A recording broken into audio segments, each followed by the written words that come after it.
ইরানের দূরত্ব হলো 1000 বছর। 1000 বছর। আর ওরা শুনবেন মুসা আলাইহিস সালাম আল্লাহর নৈকট্য লাভ করার জন্য কত কষ্ট করছিল, আর আল্লাহ আমাদেরকে কত সহজ করে দিয়েছে, কিন্তু আমরা গ্রহণ করি না। মুসা আলাইহিস সালাম বলল, আল্লাহ আমার আপনার মাঝখানে 70,000 পর্দা যদি হয়, কুল্লু হিজাবিন আলফা সানা, এক একটা পর্দা যদি 1000 বছরের হয়, তাহলে তো মেলা করে আয়ত্ত করে বলছিলাম ফুল পাহাড়ে তুমি শব্দগুলি ফুল পাহাড় থেকে আসেন।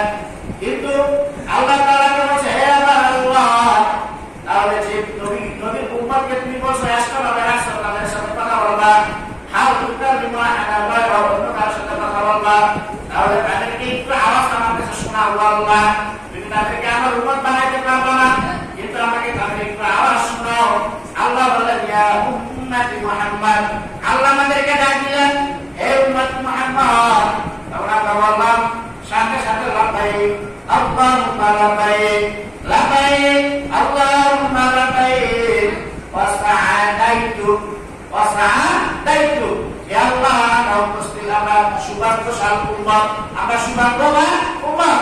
তখন আল্লাহ বললেন, হে মুসা, তুমি কি আমার এই শেষ নবীর উম্মতের আওয়াজ শুনছো কিনা? মুসা বলল, মা সামিতু আহসানা মিনহু। ওগো আল্লাহ, আমি যত বছর নবীর দায়িত্ব পালন করছি কোনদিন এত সুন্দর আওয়াজ আহসানা মিনহু। ওগো আল্লাহ, তোমার শেষ নবী যাদেরকে তুমি স্পেশাল ভাবে বানায় রাখছো, তাদের যে আওয়াজটা আমি শুনছি, এই আমার জীবনে কোনদিন এত সুন্দর আওয়াজ শুনি নাই। তাদের আওয়াজ কি এত সুন্দর হয়, তাদের আমল আমরা